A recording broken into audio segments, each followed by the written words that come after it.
Ontario than in Alberta. So there's the main types are grass-fed or corn-fed beef. Traditionally you do corn-fed because it's a lot cheaper.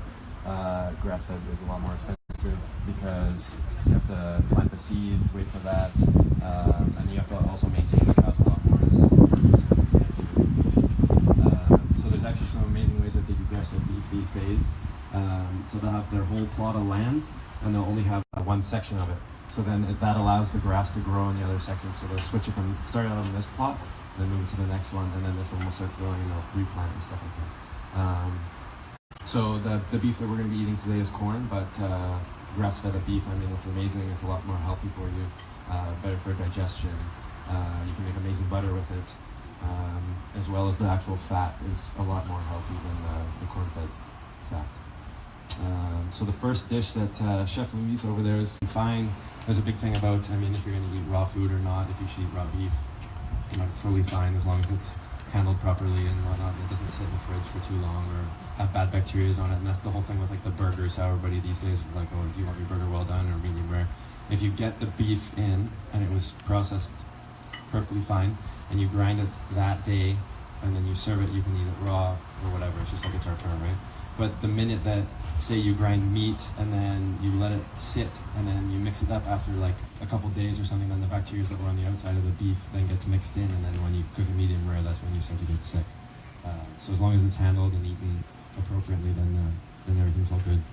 So the beef tenderloin is cut into small chunks for the tartare, and it's being served with the chimichurri aioli, tossed in with some fried potatoes, I think, as well, so some potato chips, and that's a nice start to the meal.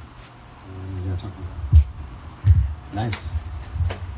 There's other ways to get sick, you know, drinking too much tequila here at El Dorado Royale, you know, we find out different ways how it happens.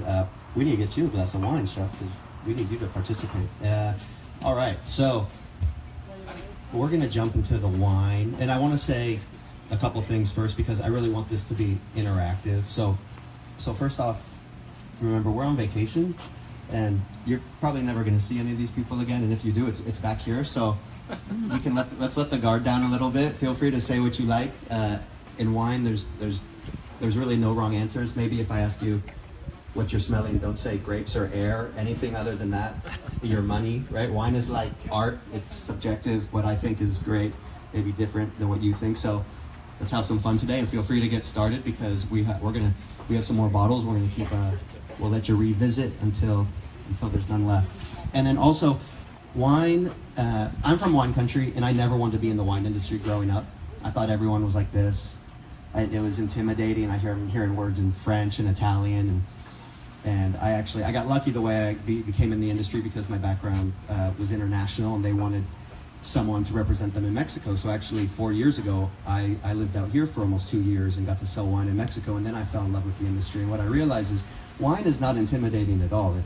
It makes your food taste better, it makes you feel better, and it definitely makes your company better, that's for sure, right? So I think, if we just take a step back and realize we're drinking fermented grape juice, the best fermented grape juice by Jackson Family Wines, but that's really what it is. So we're gonna have some fun today, and I think the first thing we should do while we wait for the first course to come out is just go over how to taste wine, because there's a difference between tasting and drinking.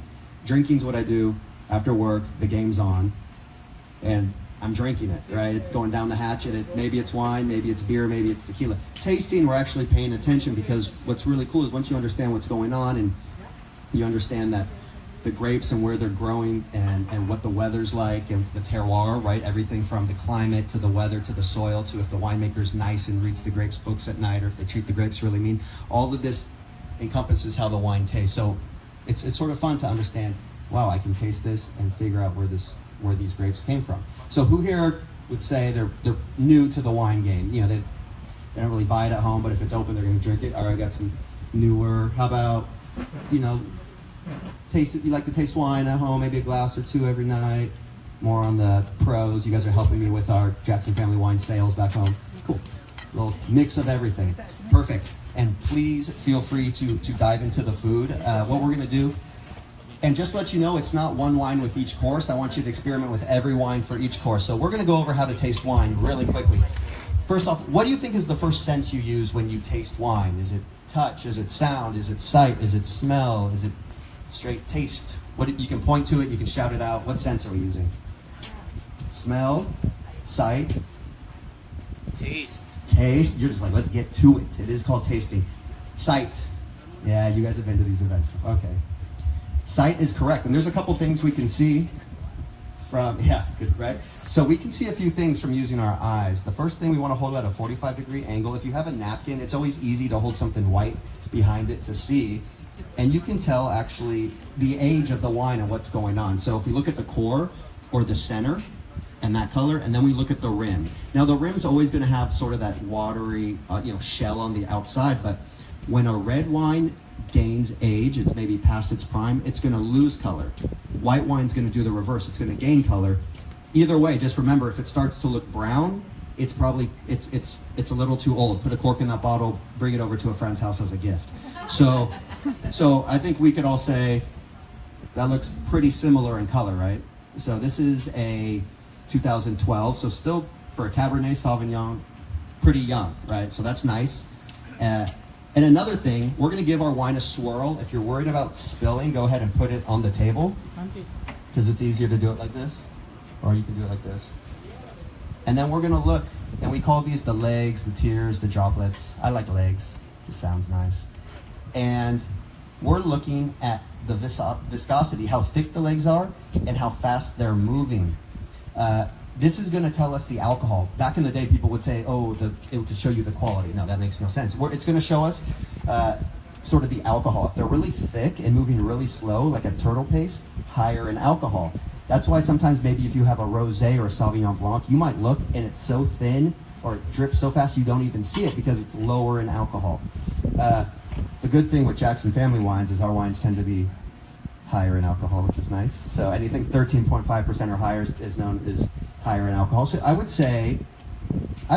call these medium, because with a Cabernet Sauvignon, sometimes you get really slow moving, and this guy's only about 13.8%, where you can get, closer to like a Zinfandel, like you guys tried to make, like 15.5, right? I'm sure it was good. We have some winemakers here, so look, do I do this with every glass? Am I talking about the legs? No. If I'm on a first date and trying to impress, maybe, right. but it's nice to know what's going on, right? And really quickly, we're going to dive into it. Let's go straight to mixing and matching with the beef. So what I want you to do, we'll review on round 2, but I want you to enjoy your food. So do me a favor, when you try your wine, treat it like mouthwash, right? We get different flavors in different parts of our mouth, and you want to get the most bang for your buck. For me, I'm just like,